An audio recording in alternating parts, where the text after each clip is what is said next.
బైబిల్లో యెహోవా దేవుడు పుట్టుక లేనివాడే కాదు, చనిపోయేవాడు కూడా కాదని రోమా 1:23 మీరు చూడవచ్చు ఈ విషయాన్ని. రోమా 1:23 చూస్తే, వారు అక్షయుడకు దేవుని మహిమను క్షయమగు మనుష్యుల యొక్కయు పక్షుల యొక్కయు చతుష్పాద జంతువుల యొక్కయు పురుగుల యొక్కయు ప్రతిమా స్వరూపముగా మార్చిరి. రోమా 1:23 వచ్చేసి విగ్రహారాధన గురించి మాట్లాడుతుంది. మనుష్యులు దేవుని మహిమను విడిచిపెట్టి క్షయమగు అంటే శాశ్వతంగా చనిపోయేటువంటి ఆస్కారం ఉన్నటువంటి మనుషులకు పక్షులకు పురుగులకు జంతువుల రూపాలకు మొక్కుతున్నారు అని అక్కడ అర్థం.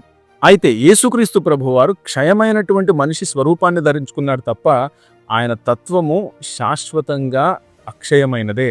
చూడండి, ఫిలిప్పీయులకు రాసిన పత్రిక 2వ అధ్యాయము 6-8 వచనాలు. ఆయన దేవుని స్వరూపము కలిగిన వాడయుండి దేవునితో సమానముగా ఉండుట విడిచిపెట్టకూడని భాగ్యమని ఎంచుకొనలేదు. విడిచిపెట్టకూడని భాగ్యమని ఎంచుకోలేదు అంటే విడిచిపెట్టాడు అని. ఏం విడిచిపెట్టాడు? ఆ సమానత్వాన్ని ఆయన విడిచిపెట్టాడని. విడిచిపెట్టి ఏం చేశాడంటే మనుష్యుల పోలికగా పుట్టి దాసుని స్వరూపమును ధరించుకొని తన్ను తానే రిక్తునిగా చేసుకొనెను.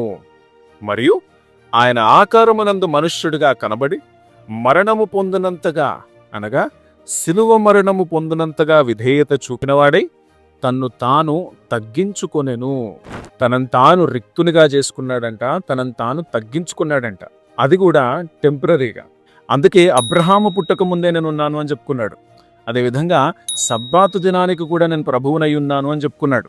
సబ్బాతుకు ప్రభువు, సబ్బాతును నియమించినటువంటి దేవుడు అవుతాడు తప్ప మరొకరు కాదు.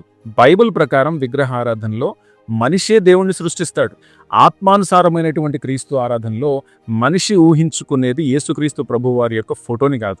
ఆయన పరిశుద్ధతను, ఆయన నీతిని, ఆయన ప్రేమను, ఆయన సార్వభౌమాధికారాన్ని, ఆయన సర్వశక్తిమంతత్వాన్ని, ఇలాగా ఆయన ఇటర్నల్ క్వాలిటీస్ ఊహించుకుంటాం. ఇక్కడ విచిత్రం ఏంటంటే యేసును దేవునిగా నమ్ముతూనే ఆయన చనిపోయిన రోజు పుట్టినరోజు అంటూ సెలబ్రేట్ చేసుకోవడం ఇక మరీ విచిత్రం. ఇకపోతే బైబిల్ పరిభాషలో మరణం అంటే ఆత్మ శరీరము నుండి వేరైపోవడం. ఆత్మకు మరణం అంటూ ఉండదు. సిలువలో యేసుక్రీస్తు ప్రభువారు మరణించినప్పుడు ఆయనలోని మానవ ఆత్మ మానవ శరీరం నుండి వేరైంది.